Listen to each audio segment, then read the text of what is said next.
자, 동행의 은혜라는 제목으로 하나님 말씀 전하도록 하겠습니다. 사람은 누구나 혼자 사는 것에 대한 두려움을 가지고 삽니다.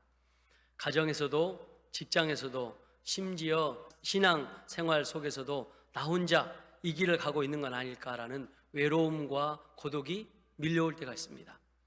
특히 고난의 시간을 지날 때, 또 병상에서 혼자 누워 있을 때, 또 사람과의 관계 가운데 어려움이 있을 때, 혹은 기도해도 응답이 없는 것 같은 침묵의 시간 속에 있을 때 하나님은 과연 나와 함께 하신가라는 의문이 들 때가 있습니다.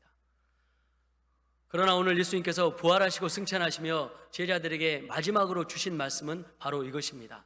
볼지어다 내가 세상 끝날까지 너희와 항상 함께 있으리라. 이 한마디는 모든 외로움, 고독, 절망을 이기는 예수님의 약속입니다. 그리고 우리 모두에게 주어진 동행의 은혜입니다. 주일 이 아침에 우리가 붙잡을 말씀은 단 하나입니다. 지금도 주님은 우리와 항상 함께 끝날까지 사명 속에서 함께 하신다라고 하는 사실입니다. 첫 번째, 그래서 예수님은 항상 우리와 동행하십니다. 예수님은 가끔 혹은 필요할 때만 함께 하신다고 말씀하지 않으셨습니다. 항상 함께 하신다고 하셨습니다. 이 항상이라고 하는 말 속에는 기쁠 때도 슬플 때도 성공할 때도 실패할 때도 믿음이 뜨거울 때도 때로는 믿음이 흔들릴 때도 예수님은 변함없이 우리 곁에 계신다고 하는 뜻이 담겨 있습니다. 히브리서 13장 5절은 이렇게 말씀하십니다. 내가 결코 너희를 버리지 아니하고 너희를 떠나지 아니하리라. 우리가 느끼지 못해도 주님은 항상 우리와 함께 하십니다. 감정으로 느껴지지 않아도 주님의 약속은 여전히 유효합니다. 어떤 사람이 주님과 함께 걸어가는 꿈을 꿨습니다. 꿈을 꾸는데 주님과 함께 이렇게 걸어가는 거예요. 근데 모래사장에 한쪽은 주님 발자국, 한쪽은 내 발자국이 딱 찍히면서 쭉 걸어가고 있습니다. 그리고 조금 있다가 보니까 이 꿈에 이 사람이 갑자기 어려운 일을 닥친 거예요. 고난이 이 사람에게 닥친 거예요. 그래서 너무나 괴롭고 힘들어했어요. 인생의 가장 힘든 순간을 지낸 것 같은 일들이 꿈에 막 나타나는 거예요. 그래서 고난과 눈물의 시간을 보내고 있었습니다. 이제 몸과 마음이 고난과 역경 가운데 지쳐갔어요. 꿈에 막 이런 꿈을 꾸는 거예요. 근데 자세히 보니까 예수님의 발자국, 내 발자국이 있었는데 내 발자국만 보이는 거예요. 예수님 발자국은 보이지 않고 내 발자국만 보이고 있어요. 그러니까 이 사람이 마음에 서운함이 몰려온 거예요, 예수님께. 그리고 이렇게 이야기합니다. 예수님, 내가 지금 가장 힘든 상황을 보내고 있는데 왜 예수님은 저와 함께하지 않고 계십니까? 어디 계십니까? 이렇게 푸념을 쏟아냈습니다. 그때 주님이 이렇게 말씀하십니다. 지금 네가 보고 있는 이 발자국은 네 것이 아니라 내 것이다. 내가 지금 너를 업고 걸어가고 있는 발자국이다. 사랑하는 유성의 가족 여러분, 우리 인생의 가장 힘든 순간에도 주님은 멀리 계신 것이 아니라 우리를 품고 업고 함께 걸으시는 분입니다. 그래서 세상의 가치관과 느낌대로 살지 마시고 하나님 동행하시겠다고 하는 이 약속을 붙잡고 살아가십시오. 내 감정이 아니라 주님의 말씀을 붙드십시오. 예수님은 지금도 내 가정과 일터, 교회석에서 함께 동행하시고 일하십니다. 이것이 항상 함께 하시는 동행의 은혜입니다. 자, 두 번째, 예수님은 세상 끝날까지 동행하시겠다 약속하셨습니다. 세상 끝날까지 너희와 항상 함께 있으리라. 주님의 동행은 일시적인 것이 아니라 영원한 언약입니다. 사람은 변하고 환경은 바뀌고 세상은 흔들리지만 주님의 동행은 결코 끝나지 않습니다. 시편 23편에도 다윗은 이렇게 고백합니다. 내가 사망의 음침한 골짜기를 다닐지라도 해를 두려워하지 않을 것은 주께서 나와 함께 하심이라. 여기서 사망의 음침한 골짜기는 인생의 어둠을 통과할 때입니다. 또한 다윗은 목자의 보호 아래에 있는 양의 시선으로 자신을 표현합니다. 이 사망의 음침한 골짜기는 죽음의 위기뿐만 아니라 인생의 깊은 고통과 절망, 두려움이 몰려오는 시간들을 의미합니다. 우리 모두의 삶에 빛이 사라지는 듯한 순간이 있습니다. 길이 보이지 않고 하나님조차 느껴지지 않는 그때 다윗은 그곳을 피할 곳이 아니라 통과해야 할 곳으로 받아들입니다. 다윗은 사망의 음침한 골짜기를 두려워하지 않을 것으로 표현합니다. 이것이 바로 믿음의 선택입니다. 다윗이 두려움을 느끼지 않았던 이유는 환경이 평안했기 때문에 그런 것이 아닙니다. 여전히 사망의 골짜기를 다니고 있었습니다. 그럼에도 두려움을 이긴 것은 상황이 아니라 동행하시는 하나님을 바라보는 믿음 때문에 그렇습니다. 두려움은 환경을 보는 눈에서 오지만 평안은 하나님을 바라보는 눈에서 옵니다. 그래서 이 고백을 할 수 있었습니다. 주께서 나와 함께 하심이라. 진정한 주님의 동행의 은혜를 사망의 음침한 골짜기에서 경험하는 것입니다. 그래서 어쩌면 고난이 우리에게 힘듦과 눈물과 또 우리의 육신과 우리의 영적인 소진함을 줄 수 있지만, 그러나 고난이 꼭 그렇지는 않습니다. 고난 가운데 우리가 하나님을 붙잡을 때 하나님께서 도우시고 지키시고 보호하시는, 그래서 산성이 되시고 요새가 되시고 방패가 되시는 하나님의 은혜를 경험할 수 있게 되는 것입니다. 이 사망의 음침한 골짜기에서 하나님의 동행하심의 은혜를 경험하시길 주님의 이름으로 축복합니다. 이 시편의 23편의 고백, 이 중심에는 주께서 나와 함께 하심이라고 하는 놀라운 고백이 있습니다. 다윗은 하나님이 나를 대신 싸워주신다라는 이 표현보다 하나님이 나와 함께 하신다는 동행의 신앙을 가지고 있었습니다. 다윗은 광야에서도 전쟁터에서도 배신과 외로움 속에서도 하나님이 떠나지 않으셨음을 경험했습니다. 하나님이 나와 함께 하신다면 그 어떤 사망의 골짜기도 하나님이 인도하시고 함께 하시는 동행의 길입니다. 두려운 상황이 찾아올 때 환경보다 임마누엘의 하나님 바라보시기 바랍니다. 신앙은 골짜기를 피하는 것이 아니라 주님과 함께 통과하는 것입니다. 인생의 어둠 속에서도 주님이 나와 함께 하신다는 확신이 우리에게 평안을 선물로 주고 있습니다. 세상이 줄 수 없는 하나님의 평안입니다. 다윗의 신앙은 고난 중에도 하나님을 신뢰하는 믿음이 있었습니다. 우리 삶에도 사망의 음침한 골짜기는 찾아옵니다. 그러나 그 길 끝에는 반드시 목자 되신 주님께서 동행하시고 함께 하시는 은혜가 기다리고 있습니다.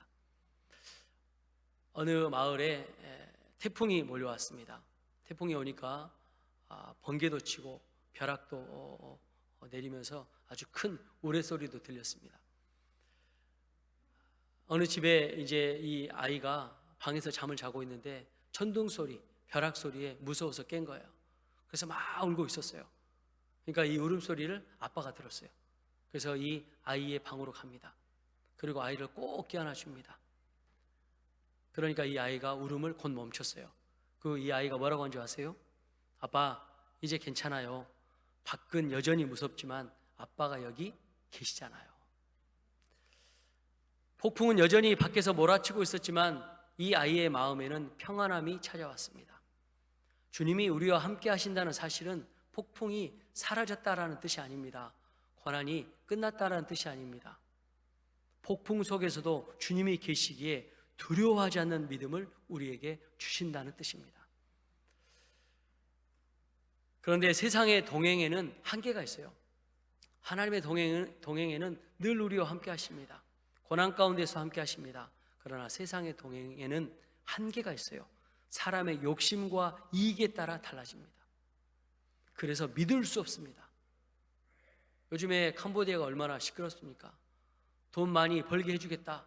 사람들을 유혹합니다. 그리고 그 사람들을 이렇게 오게 되면 노동력을 착취하죠.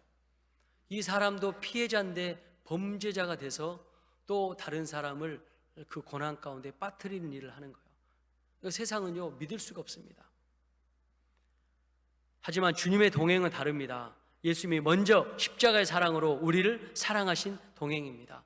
이것은 죽음조차 끊을 수 없습니다. 우리 인생의 마지막을 맞이할 때에도 주님은 우리 곁을 떠나지 않으셨습니다. 죽음을 넘어 영원한 생명으로 이끄시는 부활의 주님이 우리의 마지막을 함께 하십니다. 사랑하는 요성과 가정 여러분, 홀로 있는 것 같은 두려움에 머물러 있지 마십시오.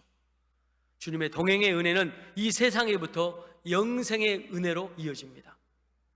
세상 끝날까지가 아니라 영원히 우리와 함께 하시는 하나님의 사랑입니다. 우리 옆에 계신 분들 인사하겠습니다. 하나님이 당신과 함께 하십니다. 그래서 세 번째, 예수님은 사명 속에서도 끝까지 동행하십니다. 예수님의 이 약속은 단지 위로의 말씀이 아니라 지상 명령과 함께 주신 사명의 말씀입니다. 그러므로 너희는 가서 모든 민족을 제자로 삼으라. 여기서 그러므로라고 하는 이 단어는 부활의 권세에서 사명이 시작되는 말씀으로 예수님께서 부활하신 후 제자들에게 주신 마지막 명령, 지상 대명령을 가리키는 말씀입니다. 그리고 이 말씀 전에 18절에 예수님은 하늘과 땅의 모든 권세를 내게 주셨다라고 선언하셨습니다. 그래서 이 그러므로라고 하는 단어는 예수님의 부활과 권세가 선교 명령의 근거임을 보여줍니다. 내 힘으로 봉사하는 것이 아니라 하나님의 능력과 권세로 봉사할 때 하나님께서 우리와 함께 하시겠다는 약속이 담겨 있습니다. 이제 예수님은 가서라고 명령하십니다. 머무름이 아닌 움직임의 신앙을 말씀합니다. 예수님의 제자들에게 기다리라 말씀하지 않으시고 가라라고 명령하셨습니다. 그래서 복음은 움직이는 말씀이고 하나님의 사랑은 세상을 향해 나아갑니다. 가서라는 단어 속에 순종과 결단 그리고 희생의 의미가 담겨 있습니다. 신앙은 정적인 머무름이 아니라 세상 속으로 들어가는 능동적인 사명적인 삶을 우리에게 말씀합니다. 그런데 놀라운 사실은 하나님께서 사명을 감당할 때 함께 동행하시겠다 약속하셨습니다. 결과적으로 모든 민족을 제자로 삼으라라고는 확실한 미션을 저와 여러분에게 주신 것입니다. 바로 차별 없는 복음의 확장입니다. 예수님은 특정 민족이나 문화에 국한되지 않고 모든 민족에게 복음을 전하라 하셨습니다. 이것은 복음이 인종, 국경, 언어, 계층을 초월하는 보편적인 구원의 메시지임을 선포합니다. 제자로 삼는다는 것은 전도에서 교회에 오게 하는 것을 넘어서 불신자들이 예수님을 가르침을 배우고 순종하고 그분의 삶을 닮아가도록 변화되는 그 삶에 우리가 하나님 앞에 쓰임받는 것입니다. 그래서 복음의 목표는 신자 수의 증거로 그치는 것이 아니라 증가로 그치는 것이 아니라 제자의 양성을 이야기합니다. 우리가 다른 영혼을 섬길 때 그래서 하나님께서 함께해 주시는 거예요. 여러분, 한 영혼 전도하기가 얼마나 어렵습니까? 한 영혼을 교회로 데려오기가 얼마나 어렵습니까? 그래서 기도하는 거예요. 하나님, 이 영혼 주님께 의탁합니다. 이번 주 주일날 교회 나와서 예배드리게 도와주세요. 예수님 영접하게 도와주세요. 하나님 만나게 도와주세요. 그렇게 막 기도하면 하나님께서 우리 기도를 들으시고 먼저 앞서서 일하시는 거예요. 제가 이 목회하면서 가장 어려운 게 뭔지 아세요? 다음 주에 알려드리겠습니다. 다음 주에 꼭 주일날 오십시오. 가장 어려운 게 뭐냐면 전도가 가장 어려운 것 같아요. 기도할 수 있어요. 성경 읽을 수 있어요. 예배 드릴 수 있어요. 이거는 나 혼자서도 할 수 있는 일이에요. 근데 전도는 나 혼자 하는 게 아니에요. 전도는 교회 안 다니는 사람을 교회로 인도하는 거예요. 그러니까 어려운 거예요. 안 믿는 사람을, 하나님을 제대로 믿지 않는 사람을 교회로 인도할 때 영적 싸움이 있어요. 흑암의 세력이 교회 못 가게 방해하는 거죠. 또 저는 예수님 붙잡고 교회 오게 해달라고 기도하고 영적 전쟁이 있으니까 쉽지 않은 것입니다. 여러분, 여기까지 교환분들 인도해 주셔서 감사합니다. 고맙습니다. 전도가 가장 어렵습니다. 저도 전도가 가장 어려워요. 사람의 마음을 얻어야 돼요. 또 마음이 열려야 돼요. 교회에 와야 돼요. 얼마나 어렵습니까?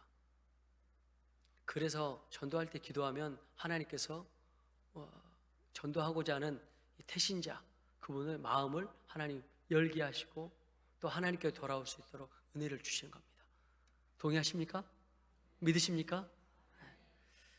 그러니까 우리가 복음을 전하는 그 상황에서 하나님을 가장 강력하게 경험할 수 있는 것입니다. 주님이 동행하는 삶을 가장 깊이 경험하는 방법은 복음 전하고 영혼을 세우는 사명을 감당할 때입니다. 한번 여러분 자신에게 이런 질문을 한번 해보십시오. 나의 삶은 영혼을 찾아 가는 삶인가? 아니면 그대로 머물러 있는 삶인가? 주님은 우리가 머물러만 있기를 원하지 않으시고 믿음의 발걸음을 떼길 원하십니다. 또 이런 질문 해보십시오. 내 시야는 예루살렘, 유다에 머물러 있는가? 땅끝까지 시선을 바라보고 있는가? 모든 민족이라고 하는 말씀은 내 주변의 이웃, 다른 세대, 다른 문화까지 확장해서 품으라는 부르심입니다. 그리고 마지막 나에게 하는 질문, 나는 지금 누구를 제자로 세우고 있는가? 나는 나 혼자 신앙생활을 하고 있는가? 다른 사람을 잘 이끌어서 하나님의 제자로 세워가고 있는가? 주님은 단지 우리가 신앙생활을 유지하는 것을 원하지 않으십니다. 다른 사람을 그리스도의 제자로 세우는 삶을 살면서 하나님 앞에 나아가기를 원하십니다. 그때 하나님께서 도와주시는 거예요. 인도 선교의 아버지 윌리엄 캐리 선교사가 인도에서 평생 선교하며 복음을 전하며 살았습니다. 그래서 수많은 영혼들이 하나님께로 돌아왔습니다. 이제 윌리엄 캐리가 이제 몸이 기력이 다해서 이제 하나님의 부르심을 받을 때가 가까이 왔어요. 임종을 앞두고 있었습니다. 이때 윌리엄 캐리의 제자가 윌리엄 캐리에게 물어봅니다. 선생님, 지금까지 선생님은 인도에서 사역하면서 가장 큰 은혜가 무엇이었습니까? 궁금한 거예요. 끝까지 가르침을 받고 싶었던 거예요. 그러자 윌리엄 캐리가 이렇게 이야기합니다. 주님이 나와 함께 하셨다는 사실입니다. 이것 하나로 나는 충분했습니다. 그는 죽음의 고난 속에서도 주님의 동행을 확실했던, 또 확인했던, 또 믿음으로 고백했던 사람이었습니다. 사도 바울도 디모데후서 4장 17절에 이렇게 고백합니다. 주께서 내 곁에 서서 나를 강하게 하셨다. 사명 속의 동행은 위로로 끝나는 것이 아니라 순종의 자리에서 경험하는 하나님의 임재의 은혜입니다. 주님의 명령에 순종하며 복음을 전하는 가정, 개인, 직장, 교회는 주님께서 더욱 생생하게 동행하시며 함께 하십니다. 우리가 내가 아니라 주님을 위해 살겠다라고 결단할 때 주님은 우리에게 힘과 용기를 주시는 동행의 주님으로 함께 하고 계십니다. 예수님께서 세상 끝날까지라는 동행의 말씀을 통해 부활과 승천 후에도 하나님 나라를 향한 계획을 가지고 계셨습니다. 여기 끝날에 해당되는 헬라어 단어가 완성, 종결이라고 하는 뜻이 있습니다. 예수님의 재림과 악한 자의 심판에 대한 종말의 때를 말하고 있습니다.